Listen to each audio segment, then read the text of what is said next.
मुदखेड तालुक्यातील मौजेवाडी मुक्ताजी ग्रामपंचायतीमध्ये मोठ्या प्रमाणात भ्रष्टाचार झाल्याचा आरोप करत दिव्यांग असलेले नागरिक शिवाजी बाबूराव देशमुख यांनी मुदखेड पंचायत समिती येथील गटविकास अधिकारी यांच्याकडे लेखी निवेदन सादर करून केलं होतं।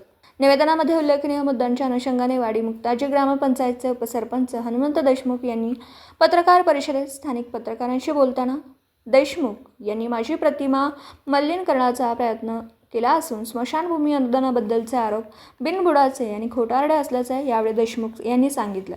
आज दिनांक 31 डिसेंबर रोजी शहरातील विश्रामगृह येथे आयोजित पत्रकार परिषदेत स्थानिक पत्रकारांशी बोलताना देशमुख यांनी सांगितलं की असा कोणत्याही प्रकारचा भ्रष्टाचार मौजेवाडी मुक्ताजी ग्रामपंचायतीमध्ये झाला नसल्याचं यावेळी पत्रकार परिषदेत देशमुख यांनी सांगितलं।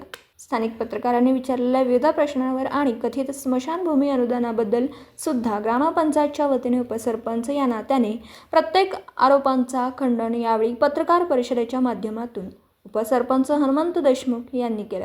तालुका मुदखेड, जिल्हा नांदेडहून प्रतिनिधी अतिक अहमद। उपसरपंच साहेब, आपल्या वाडी मुक्ताजी ग्रामपंचायतीचा भ्रष्ट कारभार, गावात स्मशानभूमी नसताना या नावावर अनुदान उचलले, विविध विकास कामे फक्त नावाला दाखवून ग्रामसेवकांनी शासनाचा निधी हडप केला आणि 15 विभागाचे 5% निधी संबंधितांना दिला नाही असे विविध आरोप शिवाजी देशमुख यांनी केले आहेत।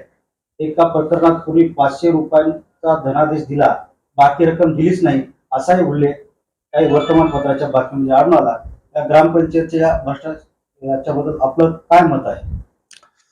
सर्वप्रथम मी सर्व पत्रकार बंधूचे मनापासून आभार मानतो। ग्रामपंचायत कार्यालय वाडी मुक्ताच्या वतीने जो दिव्यांगांना पूर्वी शासनाने आदेश निर्गमित केल्याप्रमाणे जो वित्त आयोगाच्या 5% निधी होता, तो निधी संबंधित जे आमच्या इथले दिव्यांग बांधव आहेत त्यांना आम्ही नियमानुसार वितरित केलेला आहे।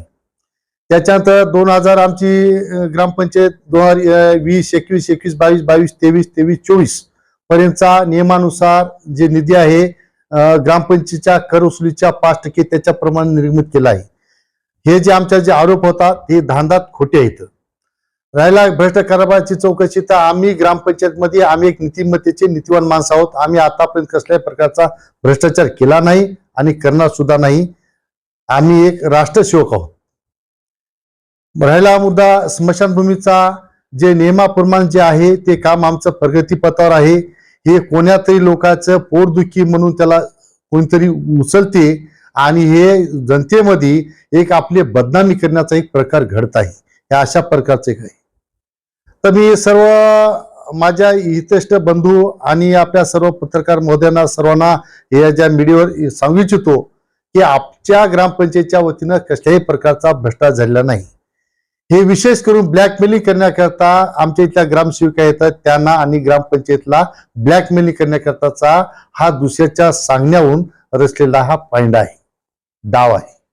दिव्यांगांना दिलेले तुमच्याकडे म्हणजे कोणता का चेक बिल वगैरे काही? हो, आता ते आमचे मित्र आणि दिव्यांग बंधू शिवाजी बाबूराव देशमुख यांनी जे अर्ज दाखल केला की बाबा मला फक्त 500 रुपयाचा चेक दिलता, तर हे पहा त्यांना दिलेली त्या दिव्यांग बांधवांना 5 रुपये चेक दिलता, त्यांनी जीएसटीची पावती सुद्धा दिलेली पावती, हे त्याचे बिल सुद्धा आहेत। हे त्या लोकांचे काय सह्या केल्या त्याचे हे सर्व वर्षवाईज नियोजन आहे। हे वर्षवाईज दिलेले पैसे सर्वच पैसे दिलेत काही नाही। हे त्यांना पुन्हा 2024-25 जे निधी आहे ते वर्ष अखेर संपताना वसुलीच्या 5% द्यायचा असल्यामुळं आम्ही ते सुद्धा त्याला लेखी दिलेलं आहे। आता उलट सुलट जर तुम्ही जर करतो म्हणलं तर त्याला काय केलं, हे मराठीत म्हण आहे, बाबा मला ऊस दे, ऊस दिला, बाबा मोडून दे, मोडून दिला, बाबा सोलून दे, सोलून दिला, मग बाबा होता जोडून दे म्हणायचा प्रकार होईल। स्मशानभूमी नसताना त्याचं अनुदान उचलले नाही, अनुदान आलंच नाही साहेब आपला अजून। वाडी मुक्ताजी येथील स्मशानभूमी नसतानाही आपण अनुदान घेतलं असं एका दैनिकात प्रसिद्ध झालं। त्याबद्दलच तुम्ही आपली या स्मशानभूमीच्या अनुदानाबद्दल आपलं मत व्यक्त करा। आता स्मशानभूमीच्या विषयी कसा माहिती आहे का, आमच्या इथं स्मशानभूमीला अनुदानच मंजूर झालं नाही, ना शेडला झालंय, ना कंपाऊंड वॉलला झालंय, नाही ते जाळायच्या स्ट्रक्चरला झालंय, ना गटूला झाले, सुशोभिंगला झाले। आमच्या इथं अनुदानच मंजूर नाही। हे धांदात खोटे आरोप आहेत, तर मला बदनाम करायचा आहे प्रकार आहे, अपूर्ण चुकीची माहिती आता समजा। दिवसभरातील घडामोडींचा आढावा घेण्यासाठी पाहत रहा N24 मराठी न्यूज चॅनल।